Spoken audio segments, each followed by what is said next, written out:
Happy Friday and welcome to the first Sports Corner episode of June.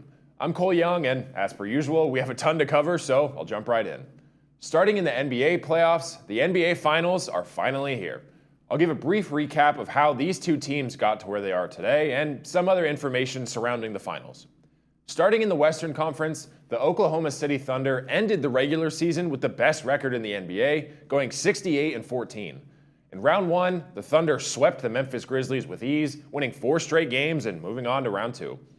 The second round is where the Thunder were tested the most, going back and forth in a physical battle with the Denver Nuggets that went all the way to Game 7, where the Thunder dropped a staggering 32-point victory to punch their ticket to the conference finals. The conference finals round with the Minnesota Timberwolves might not have shown it on the series record considering the Thunder won in 5 games, but they were all pretty closely contested matches. Plus, the Timberwolves beat OKC by 42 points at one point. In that Game 5 with Minnesota, the Thunder had control from the opening tip-off.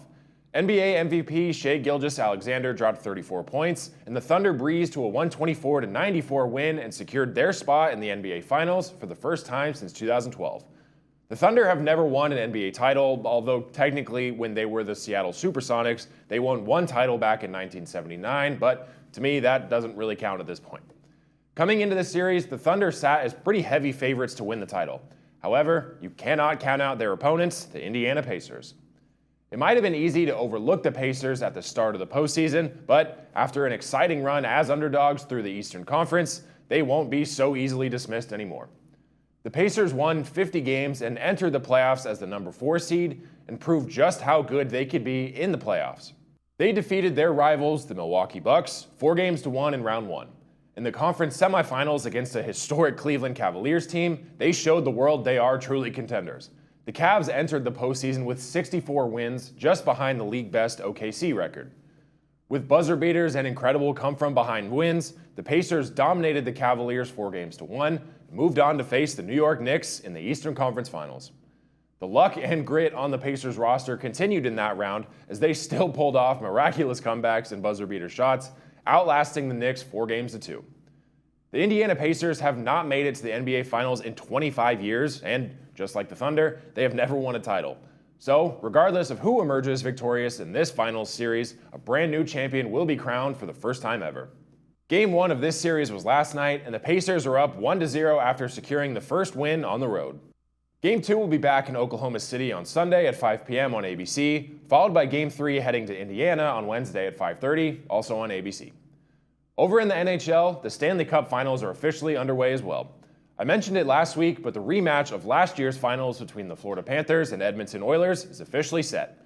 It will be the 12th time in NHL history that teams meet in the Cup Final in consecutive seasons, and the first time since Sidney Crosby and the Pittsburgh Penguins rebounded from a 6-game loss to the Detroit Red Wings in 2008 to defeat the Red Wings in 7 games in 2009.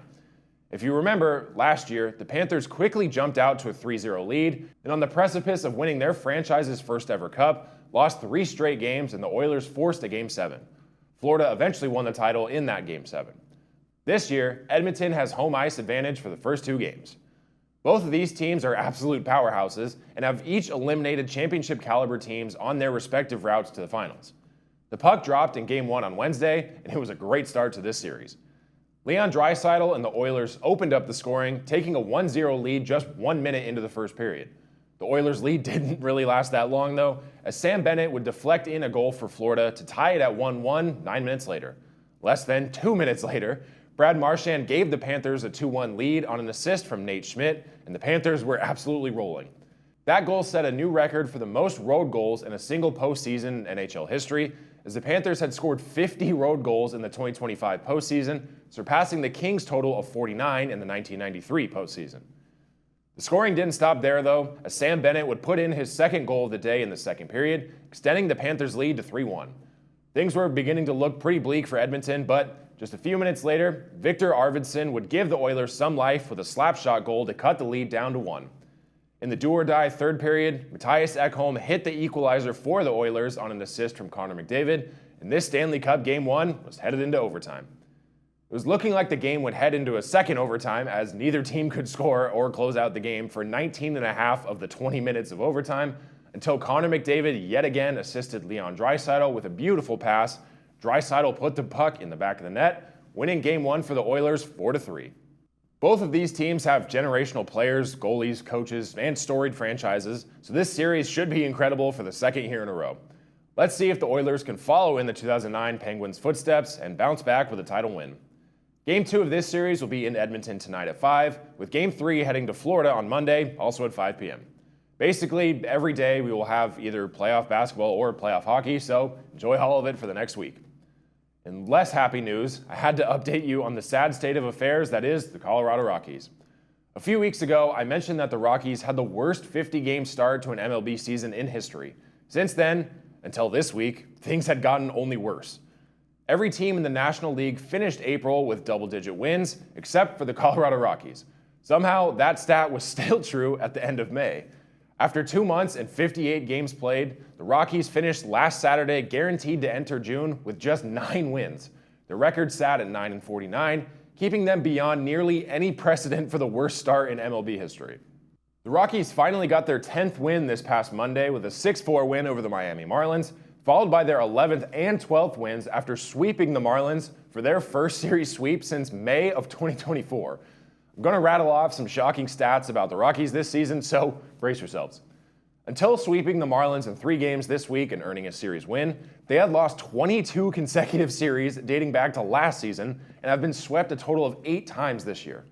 Before this week, they had won consecutive games just once this season with 3 different 8-game losing streaks.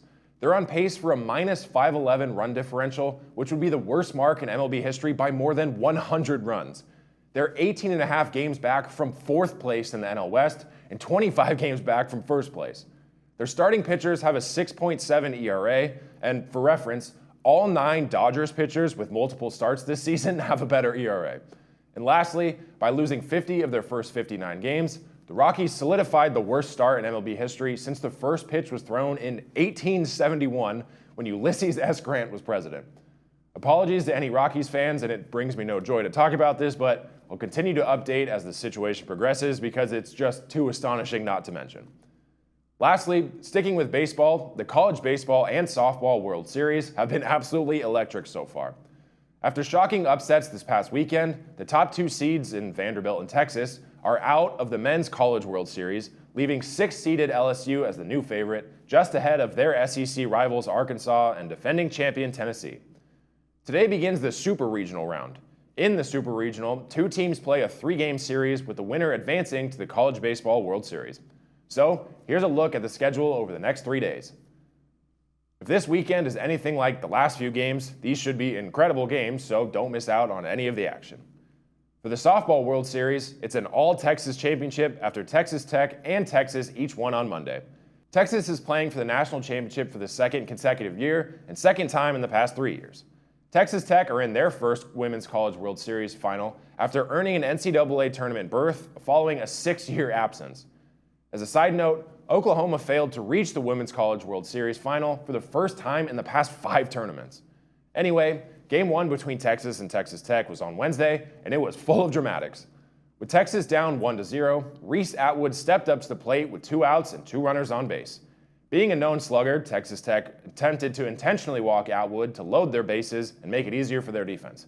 But on the would-be ball 4, Atwood swung anyway, driving a hard grounder into left field, and both runners would score, giving Texas a 2-1 win in Game 1. Texas Tech bounced back with a win in Game 2 last night, and since it's only a best-of-3 series, the championship deciding Game 3 will be tonight at 5, with both teams competing for their program's first-ever national title. With all of that said, enjoy all of the hockey, basketball, baseball, softball, and so much more that this weekend has to offer. Come right back next Friday for more news, updates, and highlights from all across the sports world. As always, thanks for tuning in. I'm Cole Young, and I'll see you next time.